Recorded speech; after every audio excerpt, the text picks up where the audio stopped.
Assalamualaikum warahmatullahi wabarakatuh.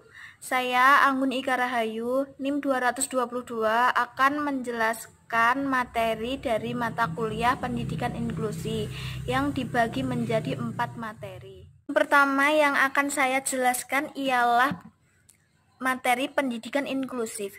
Pendidikan inklusif ini terdiri dari 4 materi. Yang pertama, pendidikan segregatif. Pendidikan segregatif ialah sekolah yang memisahkan anak berkebutuhan khusus dari sistem persekolahan reguler. Di sini ada kelebihan dan kekurangan, yaitu yang pertama, kelebihan yang akan saya jelaskan, yaitu pendidik dapat memahami layanan yang dibutuhkan peserta didik. Yang kedua, kelemahan. Pendidikan segregatif ini relatif mahal. Lalu, layanan yang disediakan pendidikan segregatif ialah SLB dan SDLB. SDLB ini kepanjangan dari Sekolah Dasar Luar Biasa.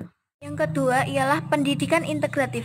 Pendidikan integratif ialah sistem pendidikan yang memberikan kesempatan yang sama kepada ABK untuk mendapatkan kesempatan belajar seperti anak pada umumnya. Pendidikan integratif ini memiliki 3 jenis, yaitu lokasi fisik, fungsional, sama aspek sosial. Kelebihan dari pendidikan integratif ini dapat memotivasi peserta didik dalam pembelajaran. Tetapi ada kekurangannya. Kekurangannya, guru sulit untuk menerapkan pembelajaran secara penuh. 3. Pendidikan inklusi. Pendidikan inklusi ialah sistem layanan pendidikan yang mengatur agar difabel dapat dilayani di sekolah terdekat dan mendapatkan pembelajaran seperti anak normal. Tujuan pendidikan inklusif ialah memberikan kesempatan yang sama untuk memperoleh pendidikan. Yang kedua, mewujudkan penyelenggaraan pendidikan yang menghormati peserta didik. Faktor yang mempengaruhi agar berkembangnya pendidikan inklusif ialah dapat dibagi menjadi 2, yaitu faktor fungsional dan faktor struktural. Lalu strategi penyelenggaraan pendidikan inklusif. Strateginya terdapat dua cara, yaitu akomodasi dan modifikasi. Kendalanya ada 5, yaitu faktor personal, faktor pembiayaan, faktor budaya, faktor peran serta pemerintah, dan yang terakhir faktor profesional guru. Yang kedua, saya akan menjelaskan anak berkebutuhan khusus. Yang pertama, tunalaras dan tunadaksa. Tunalaras dan tunadaksa memiliki gejala-gejala masing-masing. Yang pertama, tunalaras. Tunalaras memiliki gejala kekacauan tingkah laku, sering cemas, kurang dewasa, dan agresif. Sedangkan tunadaksa memiliki gejala seperti mengalami kelumpuhan atau gerak tubuh kaku sehingga mengalami kesulitan bergerak, anggota tubuh cacat atau tidak normal. Di sini ada penyebabnya. Yang pertama, penyebab tunalaras. Penyebab tunalaras yaitu individu anak, dari keluarga, budaya maupun dari sekolah. Faktor penyebab tunadaksa yang pertama, masa kelahiran, masa sebelum terlahir, saat proses kelahiran, saat sudah terlahir. Selanjutnya, tunanetra dan tunarungu. Karakteristik tunanetra yaitu buta total, buta fungsional, low vision. Karakteristik tunarungu, intelijensi, segi bahasa, akademik, sosial. Faktor penyebab tunanetra yaitu prenatal dan postnatal, sedangkan tunarungu prenatal, natal, dan postnatal. Selanjutnya, tunagrahita. Gejalanya memiliki cacat fisik, lamban, dan kesulitan dalam mempelajari hal baru.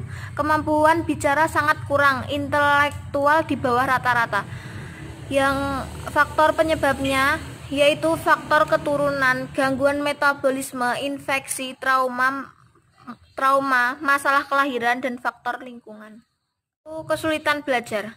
Kesulitan belajar terdapat 3 faktor.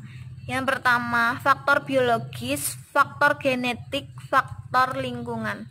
Karakteristiknya ada 6. Yang pertama, hiperaktif, gangguan persepsi motorik, emosi yang labil, kurangnya koordinasi, adanya gangguan perhatian dan lain sebagainya. Lamban belajar. Lamban belajar memiliki ciri-ciri. Yang pertama, secara fisik. Yang kedua, perkembangan mental. Yang ketiga, perkembangan intelektual. Yang keempat, sosial. Yang kelima, perkembangan kepribadian. Yang keenam, proses belajar yang dilakukan. Karakteristiknya ialah kecerdasan, emosi, bahasa, moral, dan sosial. Cerdas istimewa dan bakat istimewa. Ini memiliki ciri-ciri. Yang pertama, lebih menonjol dan luwes dalam kosakata. Yang kedua, cepat menguasai dan memahami bahan ajar dan informasi dan lain sebagainya. Faktor penyebabnya, yang pertama hereditas, yang kedua lingkungan. Jenis-jenisnya ialah jenius, gifted, sangat superior. Lalu, autis memiliki gejala menurut tingkatan umur. Yang pertama 0 sampai 6 bulan, yang kedua 6 sampai 12 bulan, yang ketiga 2 sampai 3 tahun, yang terakhir 4 sampai 5 tahun. Faktornya yaitu faktor genetik, infeksi, bahan pangan, polusi, waktu kelahiran, dan alergi makanan. Yang terakhir, ADD atau ADHD, yaitu memiliki ciri-ciri gangguan konsentrasi dan perhatian, impulsif, hiperaktif, susah diam. Faktornya neurologi, toksik, genetik, psikososial, dan lingkungan. Bab 3 yaitu penyelenggaraan pendidikan inklusif. Yang pertama yang akan saya jelaskan sistem penyelenggaraan. Sistem penyelenggaraan memiliki model-model sekolah. Yang pertama, model kelas reguler, inklusif penuh, kelas reguler dengan cluster, kelas reguler dengan pull out, kelas reguler dengan cluster dan pull out, kelas khusus dengan berbagai pengintegrasian, kelas khusus penuh. Dan prosesnya, perencanaan kurikulum, pelaksanaan kurikulum, pengendalian kurikulum. Lalu yang kedua, identifikasi dan asesmen ABK. Identifikasi yaitu penjaringan, penglihatan, klasifikasi, perencanaan, pembelajaran, pemantauan kemajuan belajar. Lalu yang harus dilakukan guru yaitu screening, diagnosis, penentuan program, kurikulum, evaluasi pengajaran, evaluasi program. Selanjutnya, guru pendamping khusus atau dapat disingkat GPK. GPK memiliki kompetensi 4, yaitu kompetensi kepribadian, kompetensi pedagogik, kompetensi sosial, kompetensi profesional. Tugas pokok GPK yaitu menyusun program pembelajaran individu, menyusun program layanan kompetisi, yang terakhir mendampingi siswa saat proses pembelajaran, dan lain sebagainya. Lalu, program perencanaan individu atau dapat disingkat PPI. Komponennya ialah taraf kemampuan yang dimiliki peserta didik, tujuan umum yang dicapai, tujuan pembelajaran khusus, deskripsi tentang pelayanan pembelajaran, durasi kegiatan, dan evaluasi. Tahap pembuatannya, yang pertama, tahap perencanaan, yang kedua, tahap pelaksanaan, yang ketiga, tahap evaluasi. Selanjutnya, desain kurikulum dan pembelajaran. Langkah mendesain yang pertama mencantumkan hal-hal esensial, identifikasi domain, tujuan pembelajaran, identifikasi tipe peluang belajar, menentukan desain, menyiapkan desain, yang terakhir identifikasi persyaratan. Lalu prinsipnya, tantangan dan kesenangan, luas, kemajuan, kedalaman, personalisasi dan pilihan, koherensi dan relevansi. Yang terakhir dari bab ini ialah evaluasi pembelajaran. Ketidakberhasilan proses pembelajaran yaitu kurangnya kemampuan yang dimiliki oleh siswa, tidak sesuainya kualitas pembelajaran, kurangnya waktu yang untuk menyampaikan materi. Fungsi penilaian selektif yaitu penilaian diagnosis sebagai penempatan cara baru sebagai pengukur keberhasilan. Terakhir yaitu kekuatan pendidikan inklusi. Yang pertama, pembelajaran partisipatif kolaboratif. Manfaatnya meningkatkan kepercayaan diri, lebih senang dalam menjalankan pembelajaran. Kelebihannya, mampu meningkatkan keaktifan siswa dan kemampuan individu siswa.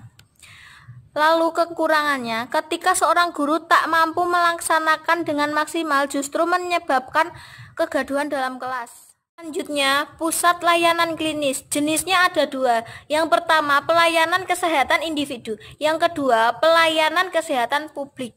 Hambatannya, yang pertama, sumber daya manusia. Yang kedua, kurangnya anggaran. Yang ketiga, belum adanya petunjuk teknis pelaksanaan UKS. Yang keempat, kurangnya sarana dan prasarana. 3. Partisipasi orang tua. Fungsinya mengawasi, mendidik, dan memberi contoh positif.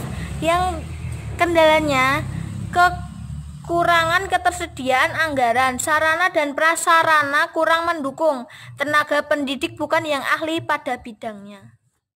Yang terakhir, sistem dukungan sekolah dan pemerintah. Kebijakan pemerintah untuk sekolah inklusi ada 6. Yang pertama, Undang-Undang Nomor 4 Tahun 1997 tentang penyandang cacat. Yang kedua, Undang-Undang Nomor 23 Tahun 2002 Pasal 48 dan 49 tentang perlindungan anak. Yang ketiga, Undang-Undang Nomor 20 Tahun 2003. Yang keempat, Surat Edaran Kemendiknas. Yang kelima, Permendiknas Nomor 70 Tahun 2009. Yang keenam, PP Nomor 17 Tahun 2010 Pasal 127 sampai dengan 142. Sekian penjelasan dari saya. Apabila ada salah tutur kata atau apapun itu, saya mohon maaf. Wabillahi taufik walhidayah. Wassalamualaikum warahmatullahi wabarakatuh.